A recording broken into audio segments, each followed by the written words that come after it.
పరీక్షల్లో మార్పులివే. ఈసారి నుంచి 10వ తరగతి విద్యార్థులకు 24 పేజీల బుక్లెట్ను ఇస్తారు.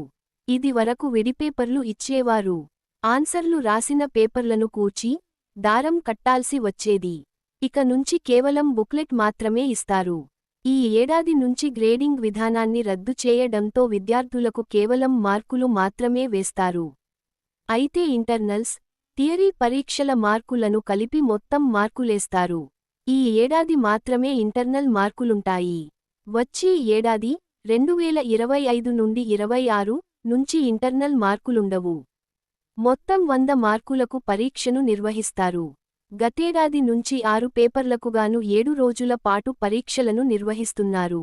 సైన్స్లో భౌతికశాస్త్రం, జీవశాస్త్రం పేపర్లకు 2 రోజుల పాటు పరీక్షలను నిర్వహిస్తున్నారు. 10వ తరగతి మెమోలపై పర్మినెంట్ ఎడ్యుకేషన్ నెంబర్ పెన్ ను ముద్రిస్తున్నారు. వ్యక్తికి ఆధార్ ఎలాగో విద్యార్థులకు పెన్ అలాగే పనిచేస్తుంది.